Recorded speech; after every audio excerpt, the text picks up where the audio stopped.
Welcome to our usual hovers. I'm Meeka Nomicon, and today we're here with the Carnival of the Lost. When 10 years ago, our twin sister mysteriously vanished, and now we're determined to find out the truth of what happened, and the carnival that was supposedly responsible. October 30th, 4 p.m. The cool autumn air blows through the trees, creating a cacophony of rustling. This causes the two young and frankly underdressed figures to shiver. They stand out like sore thumbs in the forest of yellows, oranges, and browns. I mean, that's probably for the best, right? We don't want to be losing little kids in the middle of the woods. Are you sure we're allowed to come out this far? The nervousness in young Vince's voice is palpable. Don't be a coward, Vivi. Vincent folds his arms and pouts dramatically. Don't call me that! I'm not a coward! Lily folds her arms in a similar pout. Not fully satisfied with Vince's reaction, she decides now is a good time to prod him a bit. What's the big deal? We're just going to explore around here. My friend said there's a witch that lives in these woods. Vince stops in his tracks, letting his arms fall to his side. There couldn't really be a witch out here, right? A twig snapping ahead alerts him that his sister is not waiting for him. He shakes his head vigorously, dispersing the thoughts, and runs to catch up with Lily. There's a witch! Lily sneaks a glance over her shoulder, analysing her brother's facial expression. If his expression wasn't enough to tell, his nail-biting certainly was.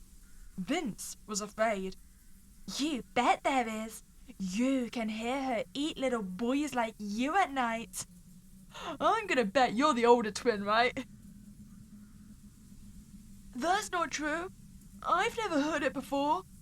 Lily leaned in and grabbed at Vincent's sides as if she was some scary monster attempting to take away its prey.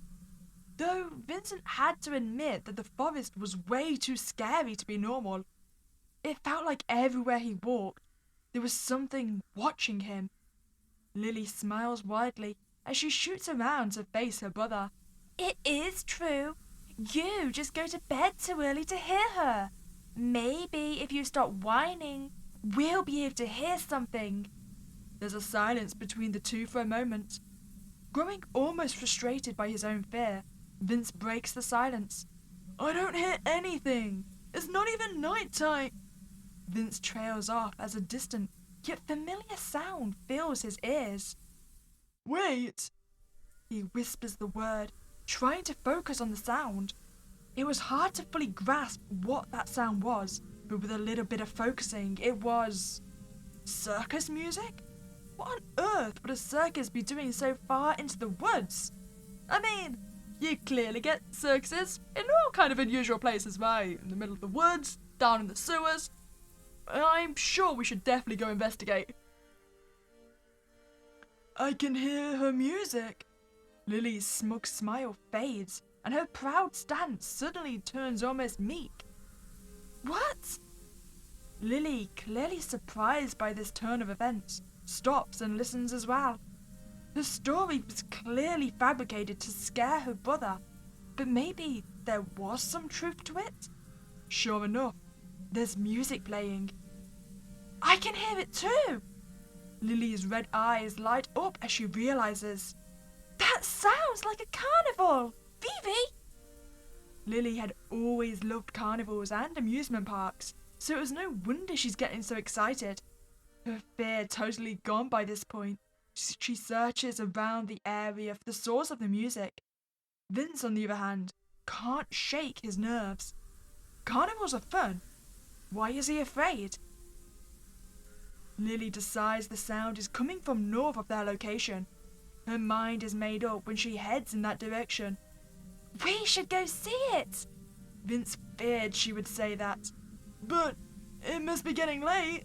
We should go home before it gets dark. It's not. Lily closes her eyes and brings her hands to her chin. A faint smile crosses her lips. I see now. Are you afraid of the witch? Her eyes now open, staring into Vince. She lowers her voice and moves closer to him. Are you a coward? She spits it venomously. Instantly, Vince's apprehension turns to embarrassment. No! Lily's condescending aura is gone, replaced by satisfaction.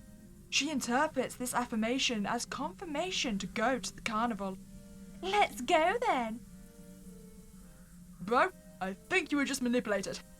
Also, how are we gonna get in? I mean, I'm pretty sure admission prices cost money. Do you have money, sister? She leads the way deeper into the forest, guiding her little brother. I called it! After trampling over roots and under branches for maybe 10 minutes, the siblings find what they're looking for. As they walked, the music began to grow louder with each step they took. That was when they saw it. A giant clown with a large, exaggerated mouth gaping open. Surely, this is the entrance, but it doesn't feel very welcoming. Oh, I don't know what you mean. This is glorious. I mean, doesn't everyone want to get eaten by a clown? I don't think it's open. It certainly didn't look closed, but Vince really doesn't want to be there. It must be. We can hear the music. Let's go inside and explore. Vince's mouth drops open, in shock at his sister's words. He imagined he looked similar to the clown gate. What if we get caught? Caught doing what? Going to the carnival? No more excuses, let's go. It's true. It's not like attending a carnival is illegal or anything. But something feels off. Like they really could get caught by someone. Or something. I don't want to go. I'm too old for the carnival. Lily takes her eyes off the clown and stares at Vince. Right. It was an admittedly poor excuse, considering they're twins, and thus the same age. Contemplating for a moment, she averts her eyes from Vince to the ground. Then, since you're scared of getting caught, keep guard while I go inside. I won't be long, Phoebe. Once Lily's mind is made up, there's no use trying to change it. I mean, we shouldn't split the party though. Admittedly, as much as you don't want to go inside, I don't think you should leave your sister to go alone. Wait, seriously? Why don't we go home and ask Mom to go with us? Shut up, coward! Stop calling me that! I'm not a coward! Whatever. I'll only be a couple minutes. I just want some cotton candy. And maybe some cool toys? She looks at Vincent condescendingly. Of which I will not be sharing with you. The excitement in her voice is evident, completely contrasting with how Vince feels. Her black hair swings around her face as she turns away from her trembling brother. With what money? Hey, we do share a brain cell. Oh wait, maybe you're on about buying the toys instead. I mean, I was under the assumption we'd have to pay to get in. His shout falls on deaf ears as she waves him off from behind her, and thus, our sister was clearly brutally murdered. Or she became a clown, one of the two. With that, his sister had walked into the clown's mouth, being covered by the darkness inside the carnival. Something about this felt wrong. Very wrong. Vince, now alone, feels even more on edge without his sister. The music certainly is inviting, and the smell of the carnival is tempting, but something is off. He can't help but feel regretful for what he doesn't know. Vincent was certain he wasn't stepping one foot into that scary clown mouth. Deciding to make himself comfortable, he settles down in the grass outside the carnival grounds.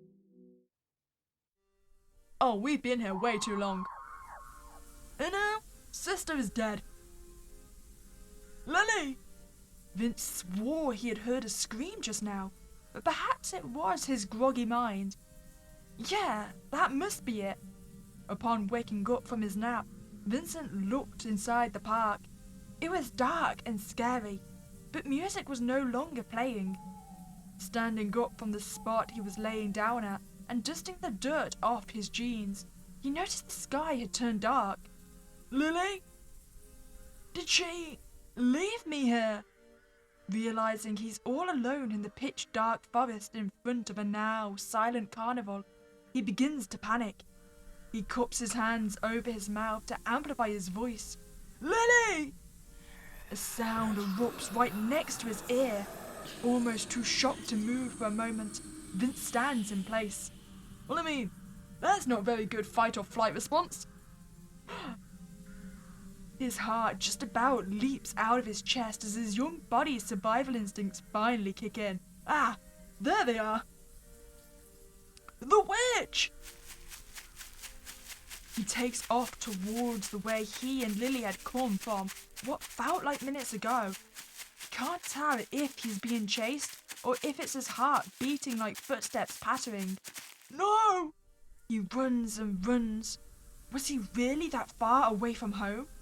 He'd never run so fast in his life, but it's taking a long time to get out. Had he taken a wrong turn? Why did she leave me here? I will tell Mom. No, he sees a road ahead of him. He must go towards it. He can see flashing lights faintly reflecting off the street's wet surface. The red and blue light surely means safety. Well, it certainly means our parents have noticed we've been gone. The lights get closer and closer until he finally breaks through the forest. He recognizes his neighborhood. Once again in familiar surroundings, he stops for a moment to catch his breath. He turns around to look at the edge of the forest he had just emerged from. Was that a shadow? Or was it the wind? Was he really being chased? Whatever it was, Vince would not stick around to find out. He once again took off sprinting in the direction he knows will lead him home. The bright red and blue lights become even brighter as he approaches his own home. The flashing lights are coming from his house. What happened? Mom! He subconsciously shouts. He recognizes the figure on the porch speaking to two larger figures. She immediately jumped off the porch and ran to Vince. Vince! Vincent, my baby! Tears started to fill Vince's eyes. He'd made it. As soon as she reached the young boy, she scooped him up and held him tightly. Vincent! Thank God you're okay! Thank God! Are you hurt? Her voice is shaky as her own tears begin to fall. She releases her hold on the boy and checks him for injuries. Seeing nothing, she sighs with relief. The relief is short-lived as her face visibly drops, realizing only one of the two had returned. Vince! Where is your sister? Those few words struck Vince like a ton of bricks. She's not here? No. The witch! It got Lily! His tears turned from relief to grief. His sister, Lily, she's gone. 10 years later, October 30th, 8:30 p.m. Vince grimaces as the memory presented before him. He turns his attention away from the bantering of his friends, looking out the window in an attempt to hide his forming tears. Not a day goes by that he doesn't think about it, but it never hurts any less. This is it. I'll find a place to park. Vince speaks up to his increasingly anxious group. After the long drive from their college estate over, the group of friends arrive at the edge of the forest. Vincent puts the vehicle in park and steps out. The scenery hadn't changed much since he last saw it.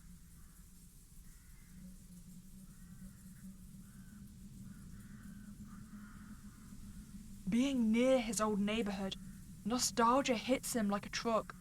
Sighing, he turns to face the forest. The trees still loomed over the road like arms trying to grab the people driving by. It's so cold! Whose idea was it to come out here again? And why? As if summoned, a breeze blows through the forest, causing Matt to pull his red sweater taut. Matt was clearly on edge as he stepped out from the passenger side of the car. He always reminded Vincent of his younger self, cautious of everything. Though quickly after he spoke, Charlie threw himself around Matt with a half hug. I mean, to be fair, saying he's like your younger self is probably a compliment since your caution allowed you to survive the carnival. Me and Vince's, we're investigating an urban legend about a group of people who disappeared in these woods. It happened a few years ago, and around this time, they disappeared under some strange circumstances, supposedly. The youngest of the group, Dustin, visibly tenses up. Well, it's a good thing there isn't a similar group of people in the same location at the same time right now. Charlie glances over his shoulder to look at Dustin. Aw, it's okay, little buddy. I know you're scared, but tough guy Vince will keep us safe. He takes his eyes off Dustin and looks to Vince, who keeps his eyes on the forest. Isn't that right, Vince? Right.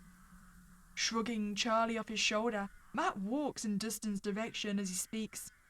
Vincent, on the other hand, was still staring off into the forest the whole time, hoping that maybe he would be able to see something more. I mean, did we actually ever tell them that our sister is one of these people that have been banished in the woods? I have to admit, though, this forest is kind of creepy. Maybe instead we should go to the arcade or something. I mean, good idea, Dustin, but that kind of defeats the purpose of investigating a place where people vanish. I'll do whatever the group wants, but I'm sure we all heard the horror stories about the Blair Witch. Now that Dustin mentioned it, the woods had an odd vibe about it. If there was such a thing as witches, this is surely where they lived. Vincent finally turned away from the forest and towards his friends. He chuckled at the comments. Walking over to Matt and Dustin, he wrapped his arms around the duo, trying his hardest to keep a positive attitude in this hauntingly familiar area. Oh, come on. Don't be a coward, Dusty. You insisted on coming with us, and now we're here, you're chickening out. Surely you two won't make me have to protect Charlie from ghosts all by myself. Matt pushed up his glasses as he tried to bury his fears deep in his stomach. Of course not. I'm just wondering if we are in the right place. This forest is huge. It would truly be a shame if we got the wrong place. This scenery is all too familiar to Vince, who had visited a decade earlier. It may have been a long time, but he's been waiting for this opportunity since his sister disappeared, playing it in his head over and over again. My friend, I believe that's called trauma. Yeah, this is it, alright. When Vincent says this, his expression darkens. It was clear to the group that he was holding something back from them all. He didn't tell him. I knew it. Unfortunately, the group could only get so close to the mysterious male because they knew that prying would only push him further away. There was silence between the four at Vince's vague tone of recognition. Letting out a loud sigh, Charlie shook his head as he listened to his friend speak. Ah, yeah. Matt, you're a fool for questioning our great leader's intellect and knowledge of random forests in suburban areas. After all, I believe he was planning on making this thesis on it. Across from Charlie, Vincent rolled his eyes. He was really hoping that Dustin and Matt would join him. Too much Charlie would be too much to bear if he was by himself. Charlie proceeds to laugh at Vincent's clear distaste at his comment. Then afterward, raised his fist in the air in an exaggerated manner. Here we go! Last one in the forest has to buy the rest of the group a round of drinks. After all, once we prove the supernatural nature of this forest, I want a celebratory beer. Matt and Dustin look at each other, unamused with their friend, though they couldn't help but chuckle at his optimism. The two linger for a moment. Fine, let's go. I don't want to be left behind. Say, Dustin gets it, you don't split the party. Let's go. With that, the group of four proceed into the forest with Vincent leading the charge, guiding them like Lily had led him. and hoping to find the circus that had taken his sister. Okay, place your bets. Does this sister even exist? Or did we actually just witness our sister die and we made up this story because we were traumatized? He felt terrible for not telling them the truth, but he knew that they would never have agreed to come along with him if he told them the actual story of this forest.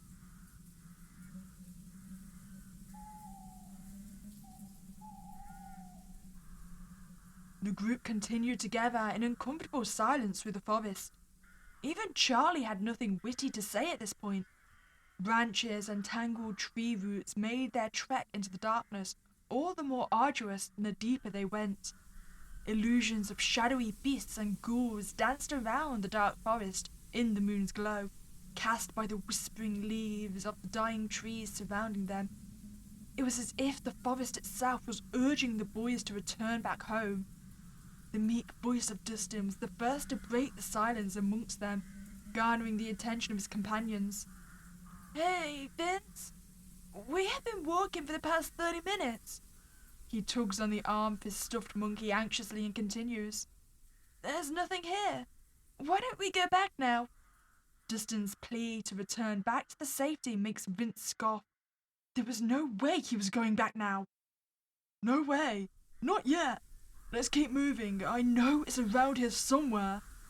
Dustin, Matt, and Charlie all share a look of unease with each other as Vince continues to walk ahead without further explanation.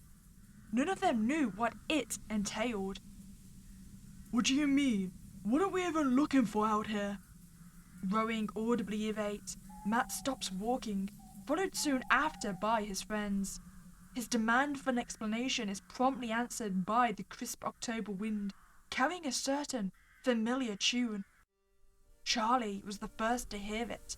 He begins to try and squint into the darkness to locate the source. "Hey, wait! Can you guys hear that?" The group all stops and goes silent, straining their ears to hear what Charlie had heard. A few moments pass with the group collectively holding their breaths, peering into the seemingly never-ending darkness. Matt and Dustin turn to Charlie in confusion, shaking their heads. "No?" "No?" They both reply in unison. Charlie's brows furrow in mild frustration as he gestures back out into the woods ahead of them. "You really can't hear it? It sounds like someone's playing music." The group once again goes silent and listens to the woods around them. Just as Charlie said, one by one, they all quickly recognized the faint chime of carnival music. The group spent a moment longer gawking into the darkness in disbelief as they tried to process what this possibly could mean. Why would there be a circus out in the middle of the woods?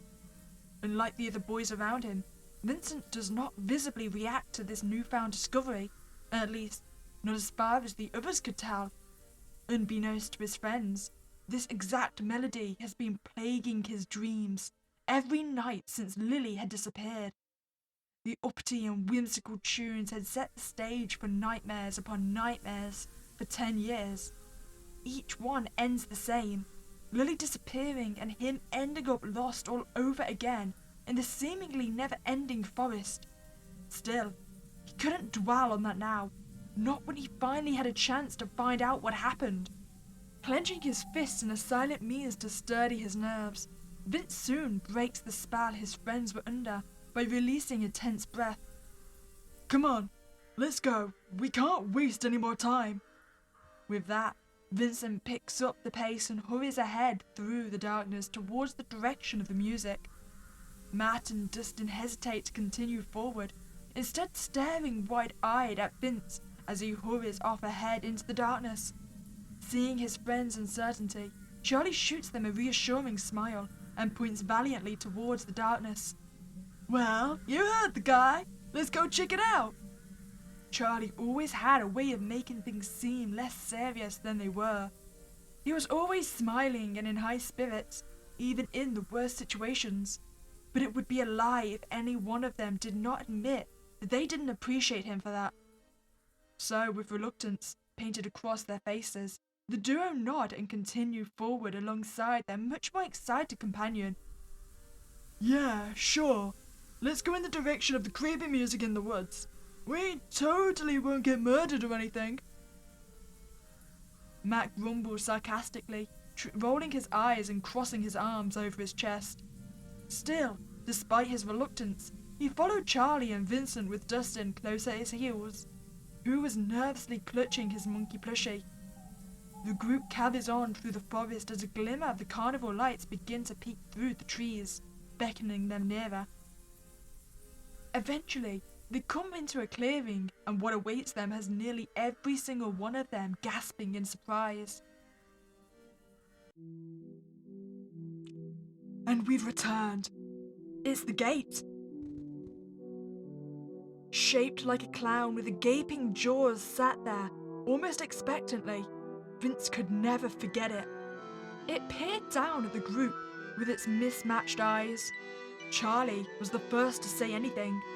With a wide smile and pure glee written across his face, he quickly whips out his phone and begins to take pictures of the ghastly-looking gate. This is insane! What is a place like this doing here?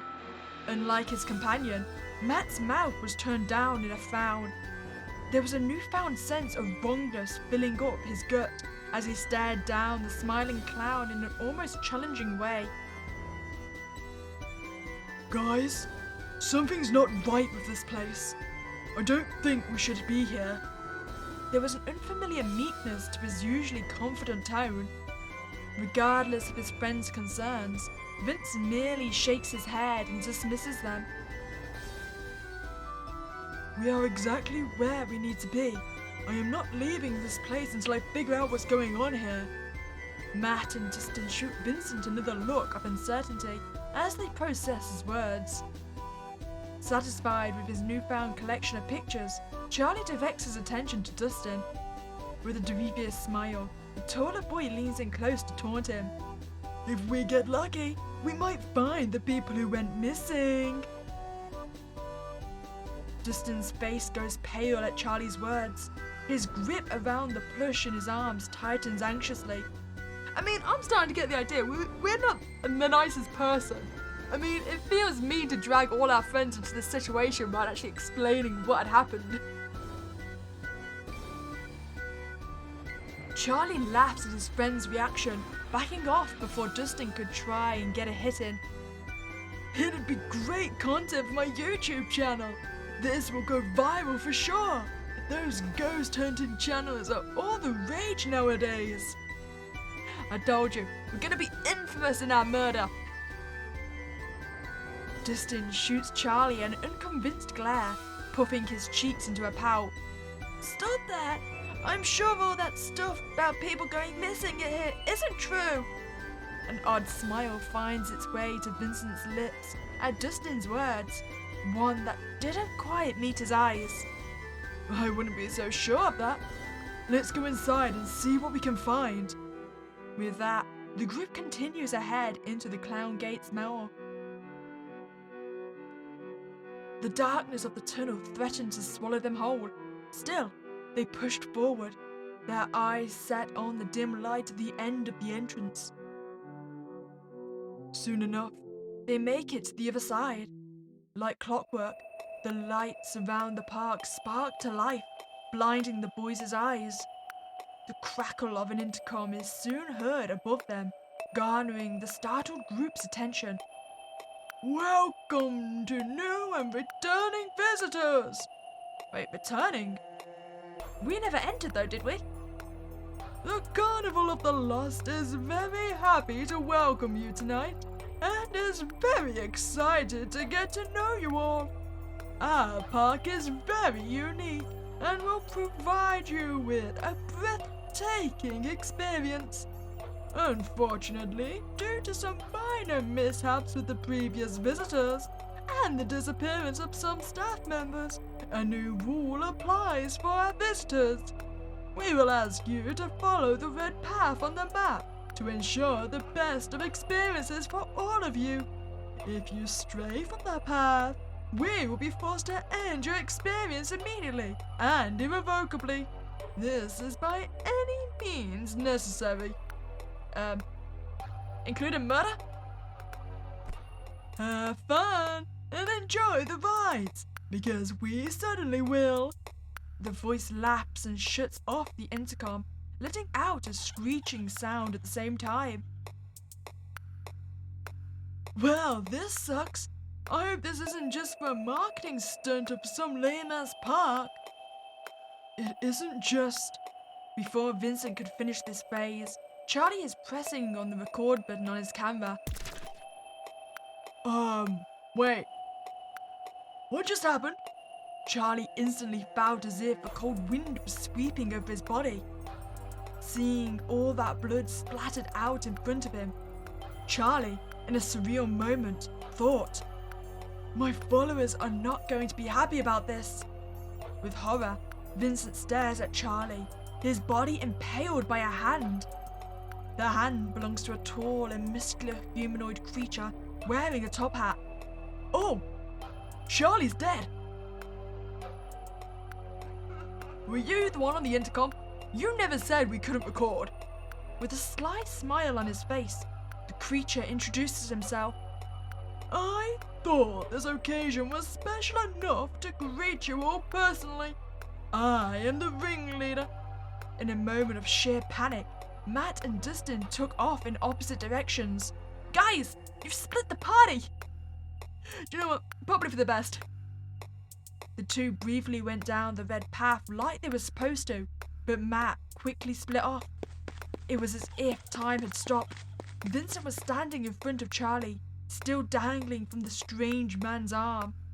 His body continued to sway as the man exaggerately opened his arm in welcoming gesture, as if his body wasn't even there. Hooked on the man's forearm, the ringleader loudly exclaimed, "Welcome to the Carnival, Vincent! I've been dying to finally meet you. You really look just like your sister. You are twins after all, isn't that right?"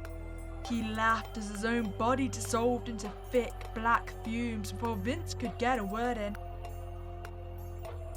For a moment, it seemed that Charlie's body was suspended in the air before crashing to the ground in front of Vincent, his eyes staring blindly at him. As time slowly returned to a normal pace for Vincent, the realization finally hit him. His friend was lying dead in front of him. He was unable to move. He kept getting lost in Charlie's lifeless eyes. This is probably why we should have warned them about what we actually get involved in. Just as he was about to wipe the tear from his face, Vincent gasped for breath and let out a tight, choked scream of terror. What he thought was his own tear turned out to be his friend's blood. I didn't. Vincent's fists clench in a combination of rage and grief. I should have just... Charlie! I'm sorry. I should have warned you. He had lost another person to this godforsaken carnival. After what seemed like eons, Vincent slowly moves away from the corpse, muttering several times. I mean, wait, isn't Matt about to get murdered as well? Because he's split from the red path, right? I have to warn them. I have to warn them. I mean, the kind of murder might have warned them already. He is filled with newfound resolve to get to the bottom of what's going on as he flees his friend's remains. After stumbling through the park, Vincent sees a map displaying this very location. He notices that the dot "You are here" is followed by a red path that leads to the next attraction, the Ferris wheel. This must be the path the ringleader was talking about. He decides that the best way to find his friends and warn them of the imminent danger is to follow the path. He saw both of them go this way out of the corner of his eyes. He looks around and sees the Ferris wheel sticking out of the forest. Determined to find his friend, he starts running in that direction. He finally arrives at the Ferris wheel. Just as he was approaching the moving wheel, the cart stopped in front of the entrance. As the gate opened, Vincent noticed that Dustin's monkey was sitting on the bench. Dusty? Matt? Are you still here? Why would he leave this behind? It doesn't make sense. Vincent reluctantly enters the cart to retrieve the monkey plushie. Well, I don't think any of us are making it out of this park. As soon as his hand touches the monkey, a slamming sound forces him to turn around. The door to his compartment had closed with a considerate force. Movement below his feet causes him to lose balance and fall to the bench on the side of the compartment. Wait, what? Stop! Who's there? The wheel is moving a lot faster than the average Ferris wheel. He is halfway into the air when the bright moonlight illuminates the monkey in his hand. It has blood splatters all over it, surely belonging to the animal's owner. No, that's not possible. I thought Matt was gonna go first. I thought Dustin stuck to the path. The mechanism suddenly stops, causing the inertia to knock Vince off his feet yet again. Regaining his balance, he leans over the edge of the cart to gauge how high up he is. I wouldn't do that if I were you. I wouldn't want you to fall just yet. Vincent jumps in surprise at the masculine voice. Where did it come from? He's so high up and alone. It's then that he realizes that there's a figure sitting in the compartment ahead of him. He swears the man wasn't there before.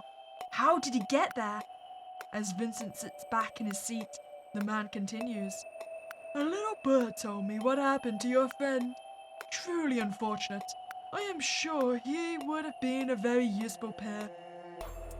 Who are you? Where are my friends? So many questions, so little time.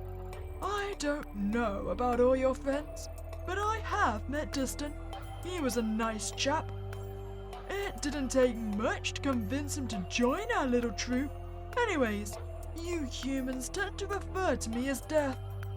His nonchalance feels unnatural to Vince, and he can feel his heart pounding in his chest. Is this really Death? The Reaper?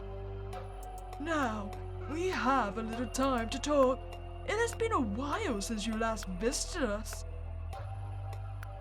As the clouds drift away, the moonlight finally reveals his interlocutor. The grotesque sight in front of him makes his throat tighten. It takes him a few seconds before he can finally pull himself together to say something. What the hell are you? Where is Dustin? What do you mean he joined you? Once again, so many questions, but so little time. Let's not be foolish and waste more time with useless questions. Aren't you more interested in knowing more about Lily? Hearing him say her name felt like a shock. Every ounce of fear he may have had vanished. All he could think of was what he was finally going to get an answer. Is she here? Where is she? I want to see her. Vincent was almost standing inside the rocking cart at this point. His goal was standing right before him. If this spectre really knew Lily's whereabouts, he could get Matt and leave as soon as possible. Of course she's here. You could almost hear the grin in his voice. The next words that came from his mouth were silky smooth and laced with a weirdly comforting energy. It was as if the words themselves were grabbing at Vincent's throat, forcing him to make the word yes. If you want to see her, it's quite simple. Let me guess, I have to die. You just have to join us, like your friends Charlie and Dustin did. She has been waiting for you for so long. We all know it's gonna be Death, but we do it anyway. It didn't take much to convince Vincent. He has been trying to find his sister for 10 years, and now he was finally going to see her. I will agree to join you if it means seeing her and making sure she is safe.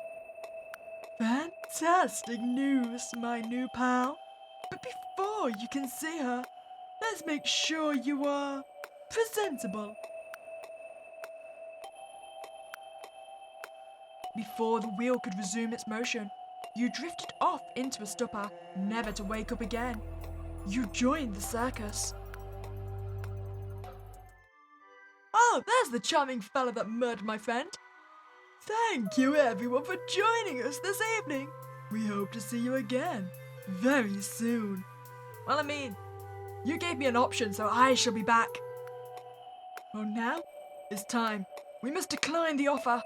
I have more. To be fair, I need to go find my other friend. It took Vincent a few seconds to realize what was being offered.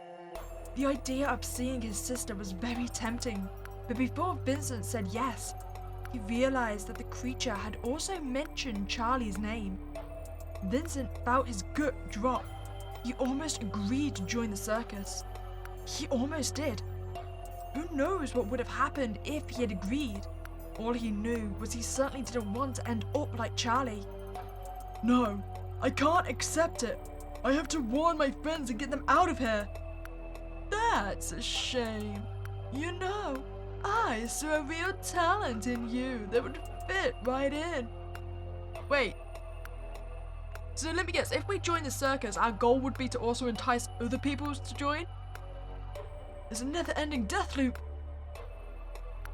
I won't stop you, but you will come to regret denying my kindness. With that, the machine had come full circle, and it seemed that Vincent was free to leave.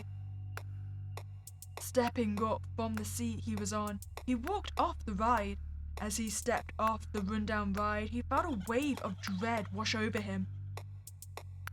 Let me guess, he was the one that was going to give us a merciful death. Something was wrong. He wasn't safe anymore.